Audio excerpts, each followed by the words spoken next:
Good afternoon, guys. Hi, everyone. This is Papa Ray and welcome to my channel. So, andito naman ulit tayo ngayon sa Pasig River Esplanade. Pasig River Esplanade, guys, is kakabukas lang nito no last Friday. So, andito ako sa kabilang side. Binibidyohan ko yung kabilang side na bagong bukas para ipakita sa inyo kung gaano siya maganda. So, andito ako sa taas ngayon ng tulay at ayan, isi-zoom natin para sa inyo para makita nyo talaga na malapitan. Sa mga gusto po pumunta dito at masyal, hindi po kayo maboboring dito guys dahil napakasarap pumasyal dito. Malakas yung hangin, maganda yung ambience, and especially may food cart po dito.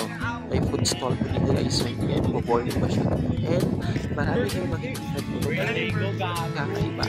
Mga painting, yan. So, by the way guys, yung itong Pasig Rivers Vlog nito is connecting siya papuntang Port Santiago.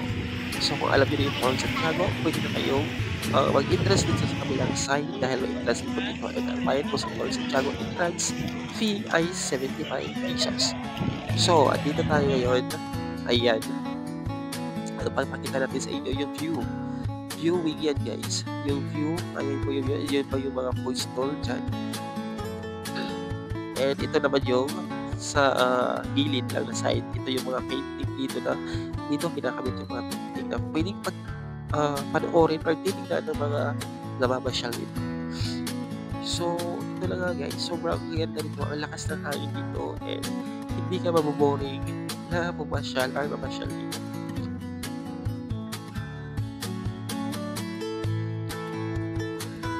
So, ayan yung view dito guys. So, ongoing pa rin yung construction na nagbukas na sila. Pero may nag-construct rin sila dito. So, sa mga gusto mo masyal no, mabilis na siya hanapin. Google nyo na lang. Pasig River Esplanade. So, ito yung site na to is yung kakabukas no last Friday. So, nandito tayo ngayon guys. So, makipagkita sa inyo yung view dito. And, hindi ko napasok yung Port Santiago dahil nakapasok na rin naman ako sa Port Santiago guys. Kaya alam ko kung magkano ang entrance fee pagka pumasok kayo sa Port Santiago. For the regular person, 75 pesos, and to those PWDs and students and senior citizens is 50 pesos. So, ito yung super world class na talaga yung ano na to guys, yung tawag na super world class na yung Pasig River Esplanade para na sa ibang bansa na rin tayo kasi may pa-building pa dyan sa gilid ng river. Tsaka tingnan nyo naman guys, oh. Tingnan naman yun guys, kung gaano kaganda talaga. Ayan, oh. So sa mga gusto pumasyal dito, pumasyal lang kayo and para makita nyo rin yung view in person. Ayan. Grabe. Ang lakas ng hangin dito guys. Sarap matulog nga dito eh. Kung pwede lang magdala ng folding bed dito, magdadala na ako. Kasi sobrang fresh yung air. Super lakas talaga ng hangin. Eh. Hindi ka, hindi ka mabobore dito pamasyal.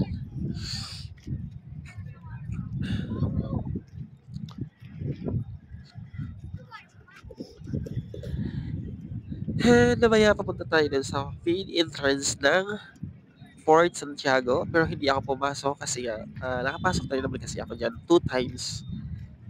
And pumunta lang ako dun sa kabila para I show you guys na ano yung entrance. So, ito na yung food stall nila. May mga ganyan-ganyan.